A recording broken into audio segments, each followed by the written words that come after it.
Welcome back to Jersey Matters. I'm Larry Menti. It was one of the most intensely covered, one of the most captivating murder cases in New Jersey history. And covering it every step of the way was Alex Napoliello, reporter for New Jersey Advanced Media for NJ.com. Thank you so much. Thanks for coming back after covering the trial for Every Day. When I say it was one of the most intensely covered, there was network coverage throughout.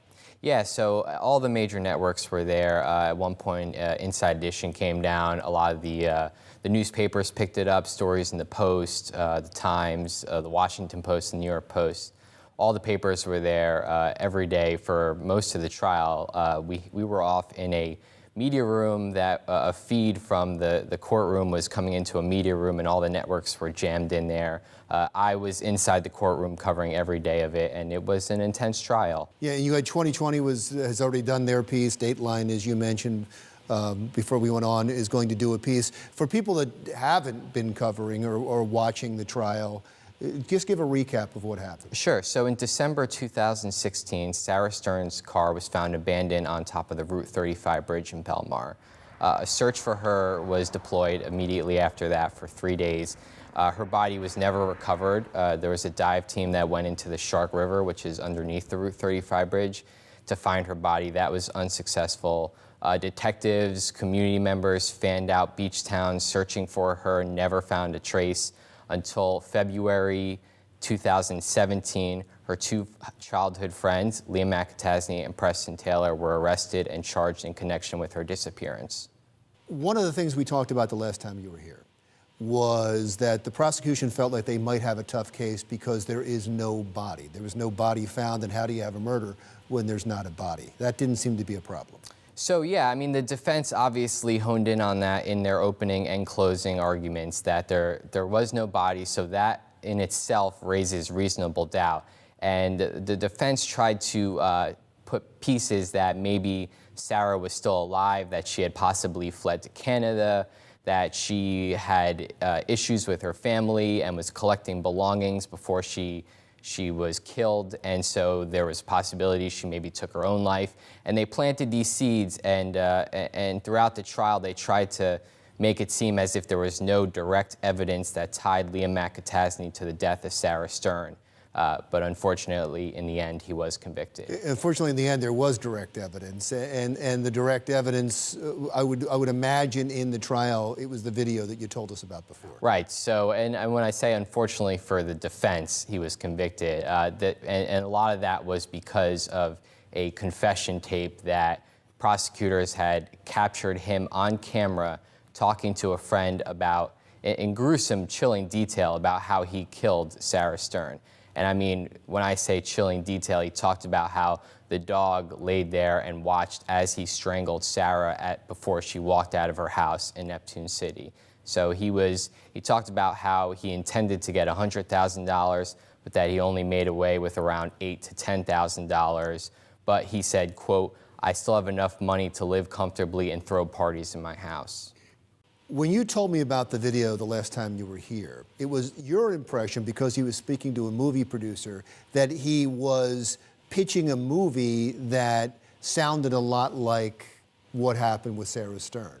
It was more direct than that. It was more direct. And for 2 years of covering this through the court system, we had never seen this video. Everyone had just talked about it. And the defense had framed it all along that he was talking to his filmmaker buddy about pitching a movie. So we never knew the direct language of this video, only that he was talking to a filmmaker. So a lot of the defense was he was pitching a movie idea.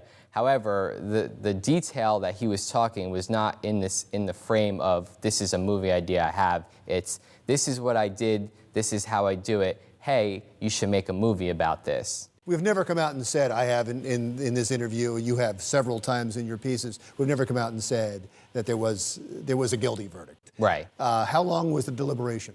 I would say approximately 5 to 6 hours. So the jury wanted to hear back some testimony from Preston Taylor. They wanted to re-watch the confession video. So that video was played a total of 3 times during the trial. The first time during testimony of the witness, Anthony Curry, who recorded the video. the second time during the prosecutor's closing arguments, and then the jury wanted to rewatch it for a third time. And every time that video was played, there was a lot of emotion in the courtroom.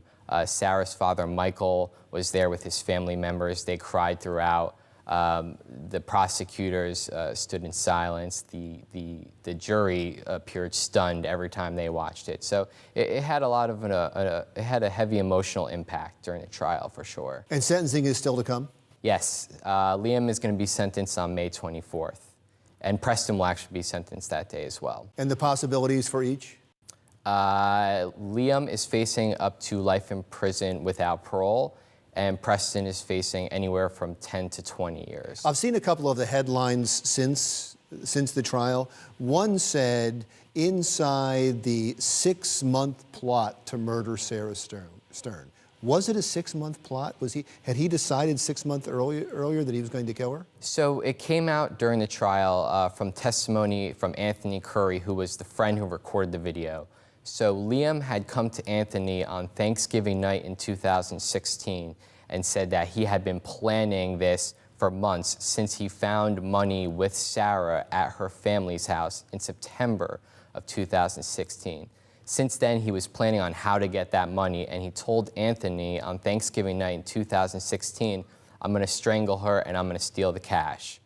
And when his friend Anthony saw the headlines in December about Sarah missing and they couldn't find her, he thought to himself, wow, maybe Liam actually was serious when he was talking to me about this plan.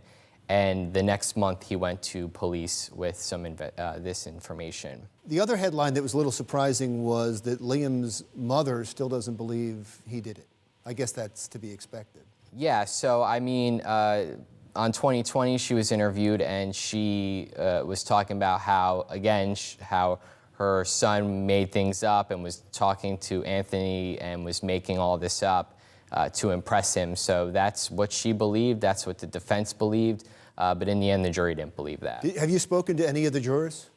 I have not spoken to any of the jurors. Well, at one point, one of the jurors was dismissed for posting a Facebook comment. I did get an exclusive interview with her. I talked to her. She said the case was taking an emotional toll on her. She was 21. She felt uncomfortable that all the people involved were her age, and she told me that everyone kept telling her she looked like Sarah. So she had nightmares.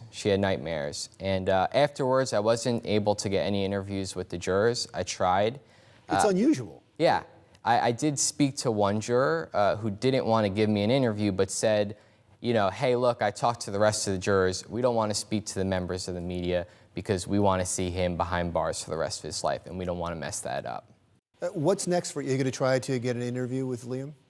Yeah, I'm going to try. I am going to try. I want to get all sides. I want to talk to him. I want to, that's the next logical step to it, but we'll see if that happens. I mean, he's going to be sentenced on May 24th. I suspect that he's not going to want to talk to anyone before then. Not before then, but after then, since we know money's a motivation, the shame of it is there's a lot of people that'll pay him money for that interview. Yes. Is there a law in New Jersey that you can't profit from something like this? Not that I'm aware of, no. There are in other states. Maybe they should consider that. As always, thank you. Yep, I appreciate you coming in. Alex Napoliello, reporter for New Jersey Advanced Media for NJ.com, and you can read his continuing coverage on NJ.com. Jersey Matters continues right after this. Still to come on Jersey Matters, you having a hard time getting your kids to eat healthy? We got a solution, and it's delivered right to your door. That's when Jersey Matters continues.